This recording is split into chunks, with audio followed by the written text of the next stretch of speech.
it's not showing me nothing on YouTube, so I'm just gonna act like I'm gonna act like the people that's on YouTube are able to communicate because I am not able to see it yet. So happy Monday! It is Martin Luther King Day. It is a wonderful, wonderful, wonderful Monday indeed. So thank you all for joining me. Of course, I am your host, Quita Quee. So if you have not met me, hello, you get this burst of energy and personality all at one time. And today's topic is called jumping jacks. So for those of you who are new and you are like, what in the world does jumping jacks have to do with resiliency? Go ahead and take a couple minutes and put that down in the chat box so I can see it. And I want to make sure that you all have the opportunity to leave those messages, kind of give your thoughts on how that how you think that resonates with resiliency, the thought of jumping jacks. And yes, I am in my workout gear. I am all ready. I know y'all like, is she really going to jumping jacks? Wait and see.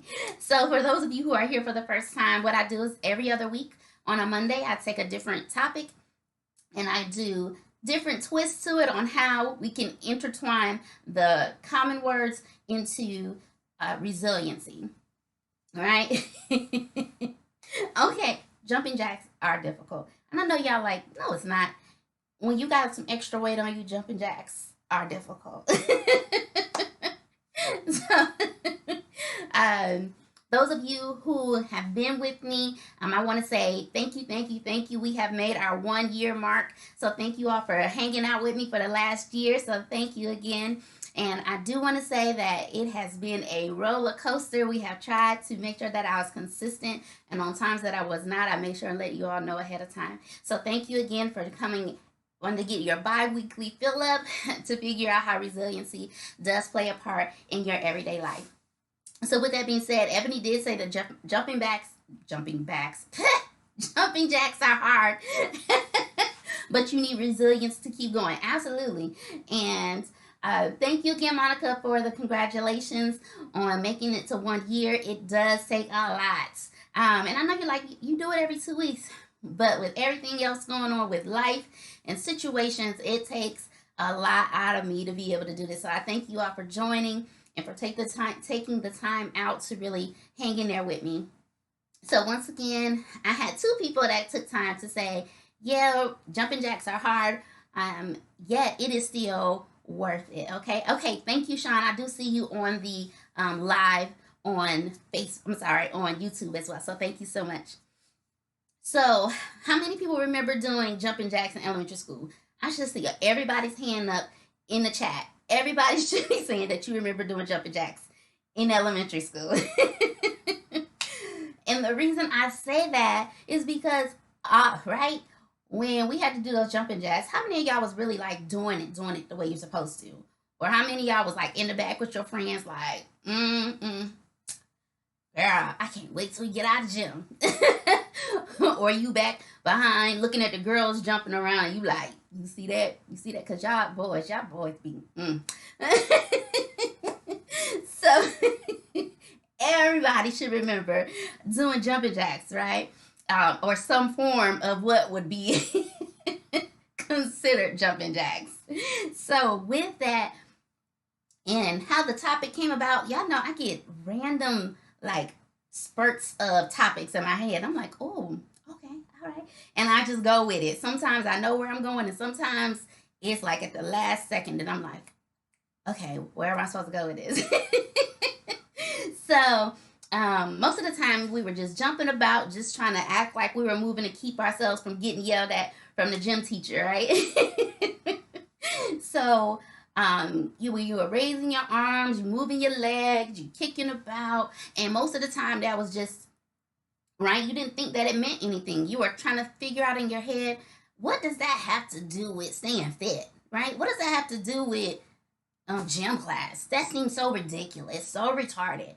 But if with my fibromyalgia, I'm not really able to do much of anything. However, when I was able to be more fit and was able to be more able to move about more. So the opportunity to do jumping jacks seemed a lot easier than to run. And in whatever way I could get that heart pumping, then I used to take advantage of it, because let me tell you, if they said you got to do jumping jacks for 10 minutes or run for 10 minutes, I'm about to do that modified jumping jack real quick, right?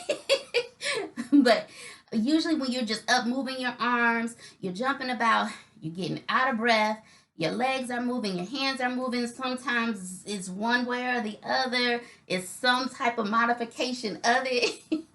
But it gave you the opportunity to get your heart pumping, right? To get that blood flowing.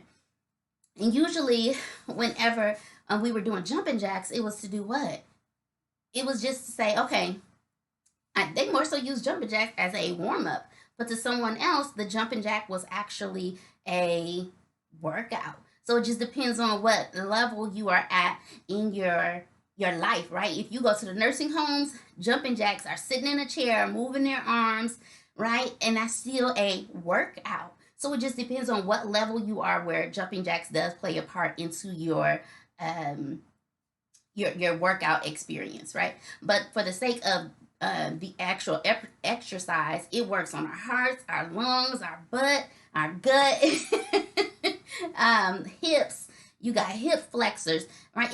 It can be an entire body workout if done correctly.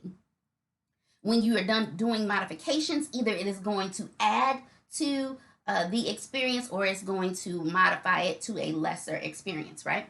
And when I am thinking about the normal state, when you are in that normal state, you're comfortable, you're at home. Sorry, y'all. You're at home. You're able to, chill out, kind of be at home on the couch or in bed, watching TV, kind of lounging about, watching movies, playing games, whatever. But to get yourself out of that normal state, what does that mean? You got to get uncomfortable. And a lot of us don't like to get uncomfortable, myself included, right? So with my fibromyalgia, I know that it's going to put me at a state of being uncomfortable. So I will usually avoid it because of the fact of it's uncomfortable. And the being uncomfortable is not always how we like to be. How many of y'all like to be uncomfortable? Y'all like to be put in uncomfortable situations, right? Usually nobody.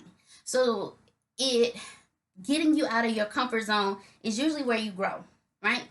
Um, if you think about the seeds that are in a watermelon, the seeds are comfortable within the shell, because that's family. That's what, right. Hey, we here. We all here together, right? Unless you're a seedless watermelon. But seeded watermelons, when they are all together, they are comfortable because that's family. That's what they know. So they're just. But once it's chopped up, seeds are spit out or they're put into the ground. Now this darkness, right, of a seed having to germinate and now has to create its own new uncomfortable situation. Now it becomes this new norm. How many of us have been in situations where you're like, this is uncomfortable, but then it becomes your new norm, right? So hands up in the chat. Let me see. I know that there's been times where I'm like, this is uncomfortable. That includes situation, that includes work, that includes life, that includes health, that includes mental, that includes emotional, right? What is uncomfortable becomes your new norm. So a lot of people that have gone out and they have been in relationships and they've said, man, he or she is abusive. They are negligent of what I need, of my needs, of communicating with me, of being affectionate, of or touching or kissing or whatever, being romantic, and then you become that is just the new norm, right? You become to adapt to it, which is not necessarily a good thing or a bad thing. Just depends on what level you want to be at, right? So kind of like how we were talking about the adjustments and the different levels in which you can do a jumping jack. Jumping jacks can be, you can add to the intensity, meaning you can cause okay, usually with a jumping jack, what do? You start with your legs together, arms by your side. In order to do a actual jumping jack, you have to usually get ready to jump. You jump, your legs come apart, your hands come up, and you usually do some type of touching or something in here somewhere, right? Depending on your level of activity. And then to get back to that level, your legs come back together, your arms come back together. What area do you think would be a level of modification? What would add to it on a natural, when we're talking about regular old jumping jacks, what would give you more of a, now that's an amp up, an intensity builder, something that makes it more, a little bit harder, right? Yeah, I can think of stuff like maybe doing squats, doing explosives. So like you are not just jumping, you are leaping to the sky. You are bursting. It's almost like a starburst when you come up, and then your legs are up, out, and they come back in, come down. So you can do a starburst. Okay, with weights, yes. What about if you have to do squats with it? So you do your squats, or if you come down and you do when you're, instead of your legs coming back together, you'll do your regular come up. When you come back down, where you were doing a squat, you would do one arm down, come up, almost like a Russian twist, but in a Russian twist with a jumping jack added to it. So now you are working on obliques, you're actually doing your core, you're doing all of that at the same time, right?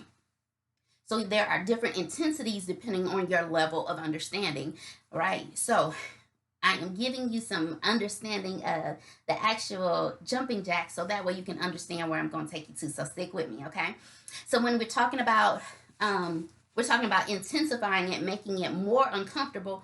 What about when you have to do your part and you have to bring it down? So you have some injuries, you have some muscle issues, you have different health issues, right? Different age ranges. So now we have to slow it down. So instead of actually doing jumps, what if we are just kicking that leg out, arms up, right? I can do that, right? No problem. However, I'm still moving. At some point, depending on the amount of reps that you do, it's still going to give you some type of benefit. So when that happens, right, the areas in our life that span out of control are usually because we don't want to be in that uncomfortable place. So when you are talking about being uncomfortable, like for those of you who are capable and able, you have to push yourself. You're like, well, I can't go to the gym, it's COVID. Well, what can you do at the house? Can you get you some canned goods? Can you do that with a number of reps? Can you do push-ups a number of times? Can you do body weight activities? What is it that you can do that's still going to get you at that uncomfortable position in order to give you the bigger benefit from behind the workout? It's the same way when we come to life and resiliency, right? In life, there are areas in your life that are uncomfortable to discuss, uncomfortable to talk about, right? If you ask a man, has he ever been touched inappropriately? They automatically gonna say, no, no, no. But how many people know that there are men who are being violated and they just don't talk about it because they are men? They're supposed to be strong. They're supposed to not let things happen to them. However, if we are going to protect ourselves, we have to protect our men as well. And so we have to be able to have them be uncomfortable and be able to be vulnerable and be able to speak about the things that affect them, to say, now this is how I want to help you. What can I do to get you? Do we need to increase your uncomfortability? Do we need to take you to a place to where now you're going to automatically shut down? Of course not. Now I'm going to bring it down and we're going to do some low impact activities where I'm getting you ready to do the actual exercise. Maybe we're going to sit down. We're going to do one arm at a time, one arm at a time. Now you're like, oh, okay, this is cool. I can do this. Okay, let's bring it up to 2 arms. Okay, now instead, you're still going to sit down, but we're going to move your leg to one side. Okay, doing it on the edge of the chair. Now you're getting yourself ready. Right, so we are going to ease ourselves into building up to where we are able to, now it's not so uncomfortable. It's a little uncomfortable, but you're willing to take that chance, right? So when it comes to life, what things in your life were uncomfortable for you to talk about or for you to share? How many people were raised up in below poverty environments, right? How many people had to fight in growing up because they made fun of you because you didn't have the newest clothing or you didn't have the food, like you were always hungry, so you ate everything you could at school because you didn't have it at home.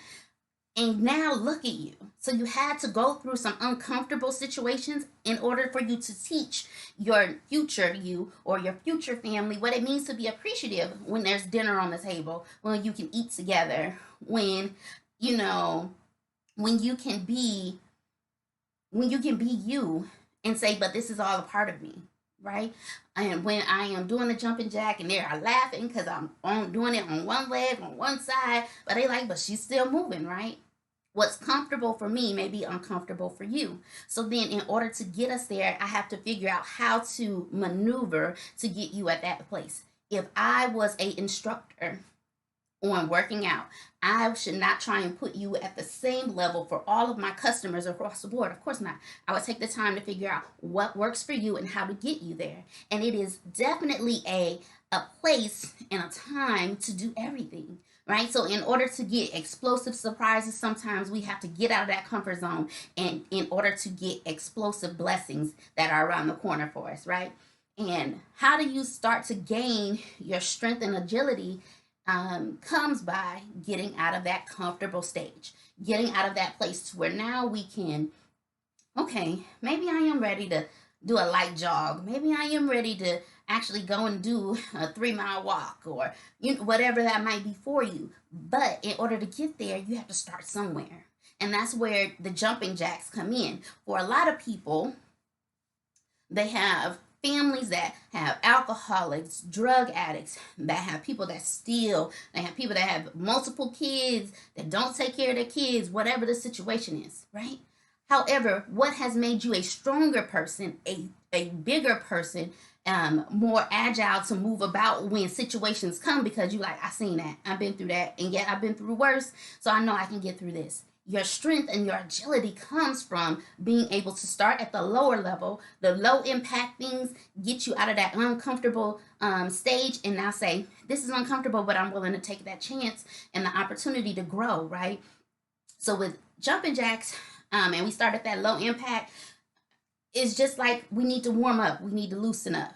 And usually you have to find that one person or that one team or that one group, right? And with Facebook and things like that, they have so many groups that give you that support to say, hey, I don't really like how I look, or hey, I don't really like my weight, or hey, I'm having issues because I have kids and I don't have the support I need, whatever that might be, right? Right now, I'm at a place where I'm getting ready to do a whole life transition. I'm getting ready to retire. I have to figure out where I'm going to live. I have to figure out if I'm going to work, where am I going to work, if I still want to have kids, if I'm going to get married again, when that comes, am I ready? There's so many uncomfortable situations for me, and yet I am ready to take that chance to be uncomfortable. Because when you're uncomfortable, you take the risk of what? Somebody looking at you saying that you look stupid, or you look real silly when you do that, or why did you do that? Now you have become so the opportunity for someone to judge you or to question why you're doing what you're doing. However, when you are secure in who you are, your resiliency comes when you're able to say, this is what I'm doing for me. It does not have to make sense to you, but this is what I have to do for me, my family, right? You have to seek out the people who have they're the subject matter expert. So, for example, I can not only focus on Quita if Quita had a family, if Quita had children, if Quita is taking care of family members, I have to also consult with them to say, hey, this is the direction I need to go, or I want to go, let's talk about it. And I think a lot of times in relationships, we stop talking to people because talking will get you in an uncomfortable situation. If you say, hey, I just want to bring up the situation, I seen this on social media, I just want to get your thoughts on it. A lot of people are like, are you questioning me, or are you trying me? And I'm like, no, I'm just bringing up conversation because I'm trying to get a understanding of your thought process. And thought processes really bring about a change when we're able to verbalize why we think the way that we think. You will be able to stretch yourself to prepare for whatever's to come. You don't have to be in control of everything, because when you're doing a jumping jack, if a bee come around and you're outside, you don't get to control how close the bee comes to your face. All you can control is if you duck and dodge and move out the way in order to still be able to get the actual exercise done. You're like, that is over there, let me move over here, then you get to have that spot, I'm gonna have this spot, right? Be able to be uncomfortable for a second and be able to say, Okay, now I need to jump back to what I was doing, right? If you are seasoned and you're already there, you know how to, the areas that you are comfortable discussing, the areas that you are comfortable being open, transparent, and honest, right, about who you are, about what you've been through. Then there's going to be, as soon as you're comfortable in that area, it's going to be another area that is testing you. I can promise you. I do it every day. Right? So when I think I got an understanding of what it takes to be in a relationship or how it takes to communicate, then it's someone who tests my understanding of how I should be communicating. And then I have to also remember, you can't communicate the same way across the board because everybody does not communicate the same way, which is why I am one that asks questions on a regular, right? And that's just so I can understand. So if your warm up per se takes you writing it down, takes it talking to a counselor, talking to a therapist, talking to a friend, talking to a family member, talking to your spouse, talking to your children, it takes you thinking it out loud. It takes you just writing it down in a journal, whatever it takes to warm up before you do the actual exercise, before you actually jump to that uncomfortable place. Do that. Find that person. Find that time. Find the moment to steal away to learn more about who you are and what it is that you desire, that you need in order to be able to do the preparatory command and to actually execute into that uncomfortable position, but to be able to get right back and say, okay, but I can do it again. I have another day, another opportunity to do it again. And not just for me, but it's somebody else that's watching you that you didn't even know, that's peeping out their blinds, looking at you doing it on your front lawn like, huh, okay, well, I guess if she doing it or if he doing it, maybe I can do it too. You are definitely a inspiration to someone else, whether you know that they are watching you or not, right? Whether your haters are watching you or not, you are definitely still an inspiration to someone else, right? The opportunity for you to there's so much mental health that's at question right now with the pandemic, even with everything that they're seeing on TV, the things that they're exposed to with the internet.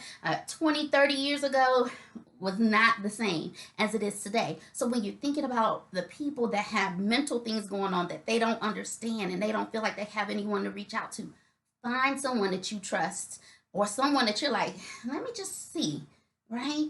Right. It just, like you said, it is the baby steps. Find someone that you trust, someone that you're ready to take that step with and say, can you help me? Or can you just listen? Or this is what's going on. Can you give me some advice? Because those are the people, these are the situations that can save you in the end, right?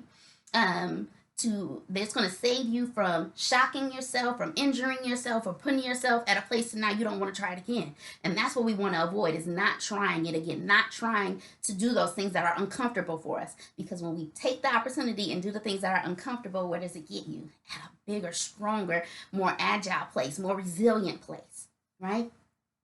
So um, when we are taking time to get out of that comfortable place, our bodies, our minds, our spirits, our emotions are free to do what it needs to do at a healthy rate, right?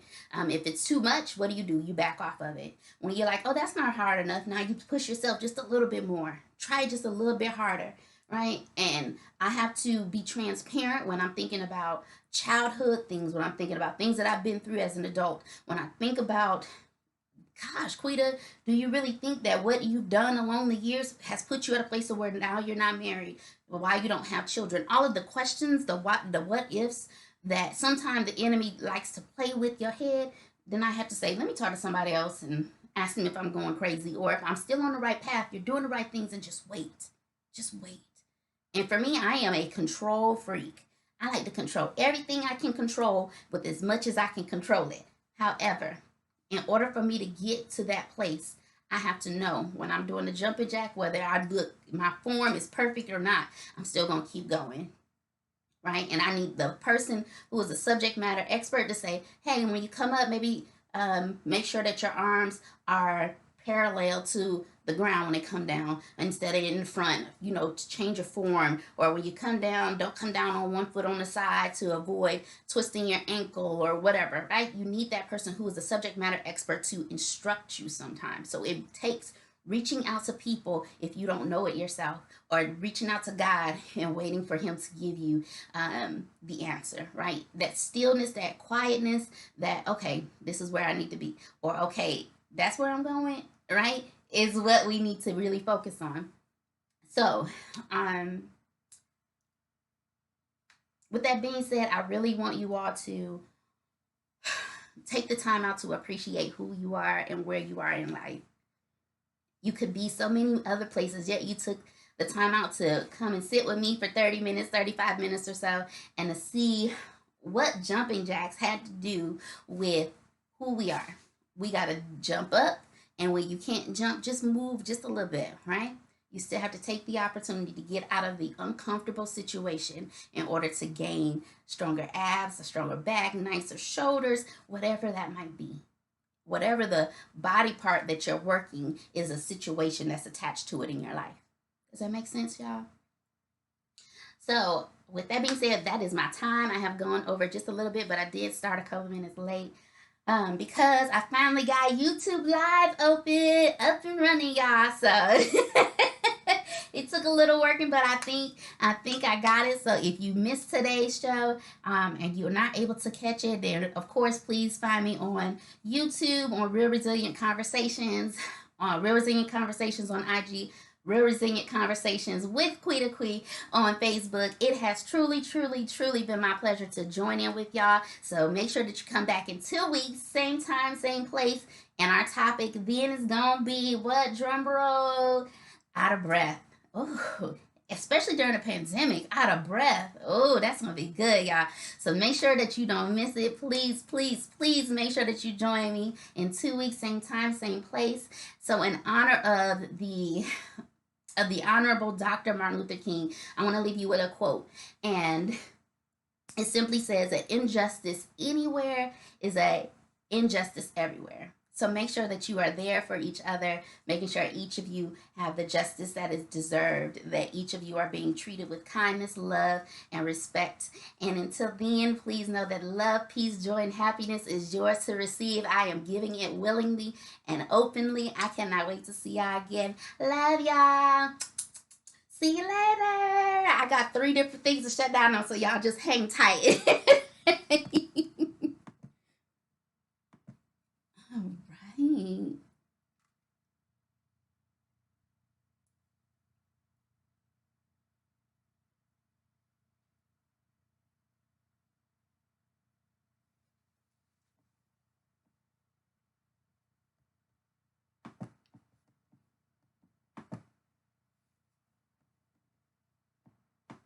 Mm-mm.